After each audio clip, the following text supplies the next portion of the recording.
Somehow, I think this is actually the first Bumblebee figure I've ever reviewed. Huh.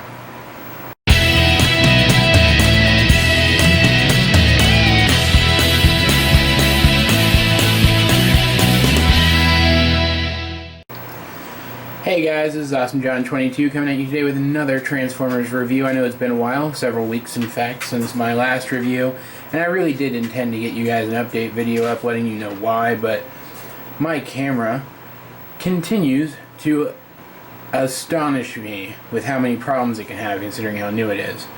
I had to spend almost an entire week tweaking battery and settings and swapping out SD card after SD card just to get it to work right again. Still not sure what the problem was, but hey, it's working now. I'm not going to complain. I do make an assurance that from this point forward, even if I have to use my crappy cell phone camera, if there is going to be a delay in videos, I will let you guys know as soon as possible and give you some kind of timetable as to how long that's going to last. But alas, this time that didn't happen, and again, I apologize for that. My bad. Anyway, today we are continuing on my recent, or semi-recent, motif of looking at the new Transformers 4 Age of Extinction figures. Transformers 4 Age of Extinction is out in theaters now. I personally liked it. But I personally go in looking at the Transformers movies as Transformers action movies. That might have contributed to my acceptance of the film. Not sure, but it's possible. If you want to get a really good feel for how I feel about the movie, check out my blog, link in the description below, where I have a full text review on the subject. However, we are not here to talk about the movie today. We are here to talk about this guy. Age of Extinction, Deluxe Class, Bumblebee. And this is not the only Bumblebee we're going to get. Surprise, surprise. But only the first.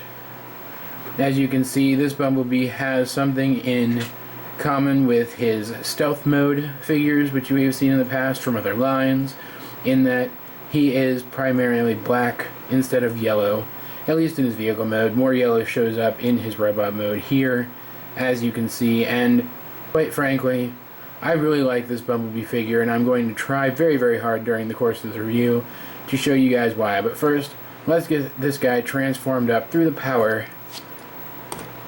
of jump cuts. And here we have Bumblebee in his vehicle mode. It's a classic Camaro again, just like at the beginning of the first movie. However, it is a different model and year than the original movie classic Camaro, and it looks quite good. It looks very good, in fact. Aside from some pretty obvious paneling up here and in the roof of the car, it looks very, very nice. And a little bit of visible head syndrome under there. And I will freely admit that this mode is why I bought this figure and didn't just wait for the second release of Bumblebee from this line with the more updated body. Yeah, I am a sucker for classic muscle cars. Not so much the Camaro, but I won't pass up a cool Camaro toy. Not sure what year or make or model this figure is supposed to be a representative of, but I quite like it. A little bit of scratch there, but that's my fault. That isn't a quality control issue or anything.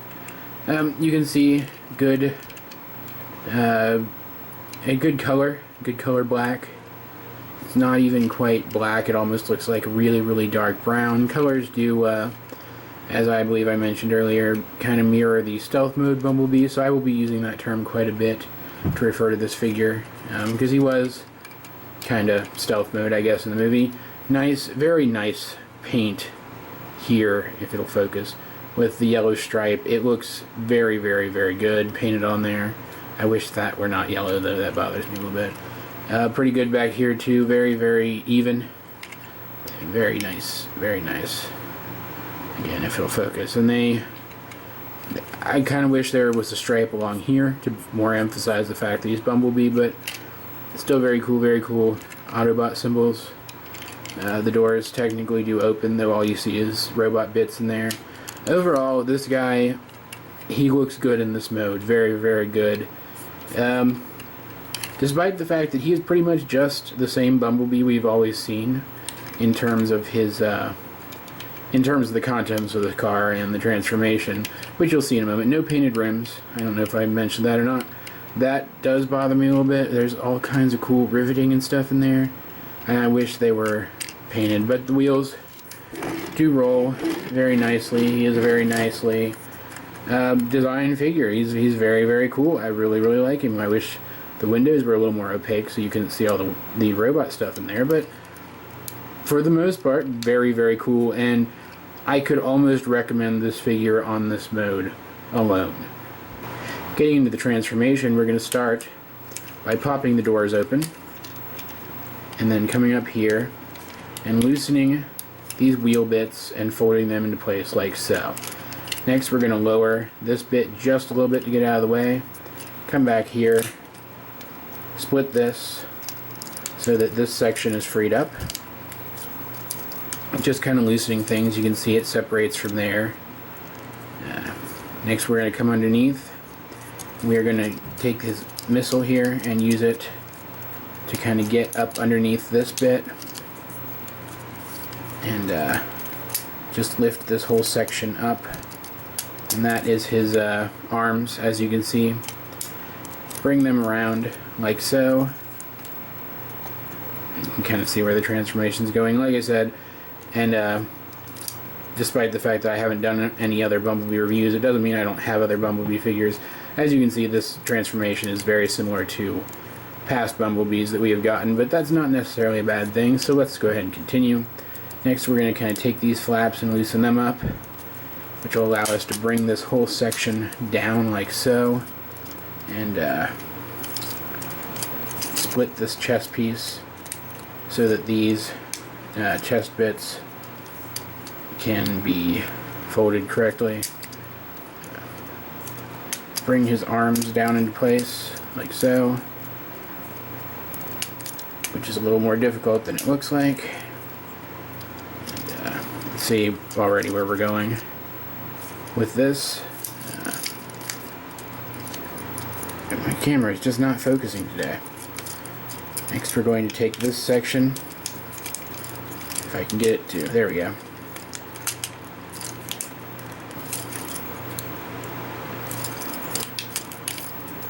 Now, let's bring this whole section up onto his back, and then collapse it in on itself, which would be a lot easier if I weren't behind a camera trying to do this. There we go.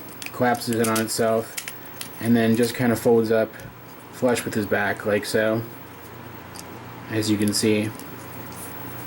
And zoom back a little bit. Come down to his legs, bring his feet down, and you can see we've got a couple different options for this bit here. We can fold it up, which fills in the leg a little bit, but now this is just hanging out, so I like to just bring it down. I think it still looks perfectly fine. Bring his other foot down and straighten his feet out so that he can actually stand. Get his arms kind of posed up a little bit.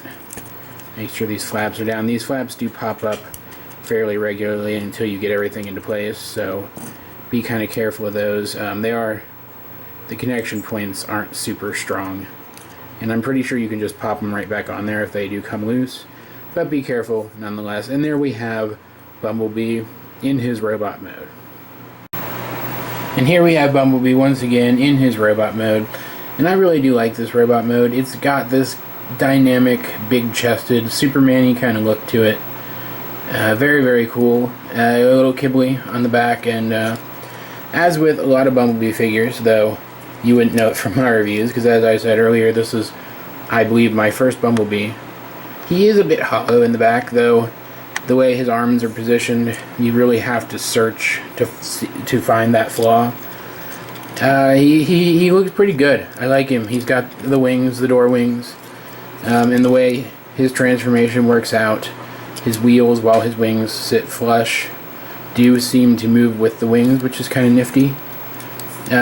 He's got a couple issues, though, I'm going to talk about. First of all, as seems to be the norm with these Age of Extinction figures, he has got all kinds of molded detail in there that suggests details of his past form from the previous movies, and yet none of it is picked out. We have some silver on the legs, but that's about it. The rest of this is just the molded plastic, and it's really, really disappointing. Despite the fact that I love the look of this figure, I'm finding it really hard to actually recommend the figure on the grounds that so much could have been done with this. So much. Look at all that detail down there, and look at the detail. Look at the detail in his face. How much more clear the detail is in his face than, say, on his head itself or in his abdomen area. It just because it's painted, not even because the specific details are picked out, but because it's painted. Speaking of his head, by the way, very, very cool bright blue optics, and you can see standard Bumblebee designs. Now, the only thing I can think of here is they must have really wanted his vehicle mode to look good, so they saved up for that. And there is some really good painted detail in his vehicle mode. As I pointed out, the stripes look fantastic for one. But this is the mode that people are going to be displaying him in. This is the mode people are going to care about. And I have seen images of, I believe it's the Takara version of the second form of Bumblebee, and it does have better paint apps. It does look a bit better. So I do look forward to taking a look at that and seeing if it equals out to be the same for the version we'll get here eventually, because I'm not going to order it from overseas. Just occurs to me, I think his arms are actually painted. I don't know, what do you guys think? They look like they might be painted. If so, they look pretty good. I say that because they're the same color as his toesies, which are very clearly painted on yellow plastic. But yeah, like I mentioned before, or maybe I didn't, I don't honestly remember, no painted rims on his wheels even. That's just, it comes off as being kind of lazy, and despite the fact that I really like the look of him, I think that perceived laziness really detracts from what's great, or what could have been great, rather, about this figure. As with all Age of Extinction figures, this Bumblebee is a bit smaller than the figures we're used to from past lines. To show you what I mean, here is him next to what I believe is still the definitive version of movie Bumblebee. That is, I believe he was called the Battle Blades Bumblebee, because he has the little pop-out axe, though I could have just made that up completely off the top of my head. I honestly don't remember. He came out with the line that immediately succeeded the original Revenge of the Fallen line, if I'm not mistaken, the Hunt for Decepticons line. And he's a very, very cool figure. I will get to reviewing him eventually. I have customized mine a little bit up with some silver in the toes and some silver on his weapon, and I think I did a couple other things in a couple other places. But as you can see, these are very clearly meant to be the same Bumblebee, just at different stages of his character arc. You've got similar details. The rear of the car on the back of the legs, for example, the roof of the car on his back, and the wings with the wheels sitting in front of them. But this one has so much more to it, and this, I bring this in not just as a size comparison, but because, quite frankly, I think this guy's a little big, especially compared to recent figures. But as an example of how to do this right, he has the chest that folds. He has chest bits underneath here that fold up. His weapon folds up. He has a secondary weapon. He has a face mask. He has all kinds of picked out details. Look at that. So, so pretty. And yet, he is an older figure than this one. And as I said, they're clearly trying to save money, cut costs, and reapply it to different aspects of the line. And I can respect that. That's fine. But it really bothers me. And I'm not sure exactly why it bothers me. I'm not sure why it bothers me so much in the case of this specific figure. It really shouldn't, but for some reason it does. Maybe I just like Bumblebee more than I realize. Maybe I like classic muscle cars. Okay, I definitely like classic muscle cars. But for some reason, I just really wish they had focused more of their money and efforts on this figure, because I think it could have been really great had they done so. This guy has some pretty decent articulation. We have foot articulation. We have articulation here in the legs, but I don't count that because it's legs. We have knees, very, very high up knees. Almost so high that I don't count them either, which I do but it bothers me that they're so high. But it doesn't detract from the look of the figure, so it's okay. Rotates right above the knee, moves in and out at the hip, moves forward and back at the hip, of course. We've got shoulder hinges as well as these transformation hinges, and the shoulder hinges themselves aren't going to move. There we go, because they're on some pretty tight ratchets. Too tight, I think, really. They get in the way of posing the figure, rather. And then he has some more tight ratchets in his elbows, which are a little easier to deal with because you can get a grip on the upper and lower arm at the same time pretty easily. Rotates right above the elbow. No rotation in the wrist, however. Ball jointed head. Can do a full 360. And would have light piping if it weren't not for the painted optics, because you can see there is this clear plastic. And for the first time ever on my show, if I'm not mistaken, I am going to take a look at a missile firing gimmick. But first, I'm going to reattach this arm panel that just came loose beneath his weapon, which tends to happen quite a bit. I don't know if it's a quality control issue or if it's something that is a problem with this figure in the line as a whole. Just something to watch out for. It's not that big a deal, but something to watch out for kind of in general. Anyway, his weapon, it's just this little tiny engine blocky looking thing, and it has a missile in it, which you fire by pushing on the end, and it doesn't go super far, but it's appreciated. It's something, and without it the gun just looks like nothing, so gonna keep that in there. And again, this panel came loose, just slides right back on, and I'm pretty sure it's supposed to be like glued in. I will grab some super glue and just dab at a couple of spots and re-glue it at some point, but like I said, it's not a huge deal, so I'm not super worried about it. And that's really it for this guy. He's cool. I mean, he's a cool figure. He looks good. Just in general, I like the stealth mode Bumblebee paint color scheme. I always have, which again, you guys might know had I ever reviewed a Bumblebee figure before. And you would think with all the Bumblebees floating around that I would have, but you know, I'm weird. Anyway, yeah, he's not great, but he's not bad. I would say really it depends on whether or not you like this look for Bumblebee more or less than what you might have seen of the new look for Bumblebee. Decide that, and then decide if you want and or need this figure for your collection. Once the new figure comes out, if you are the kind of person who, like me, prefers to only display one version of a character at a time, this one becomes a bit superfluous, because the second version of Bumblebee will be the more accurate one to his appearance in the series.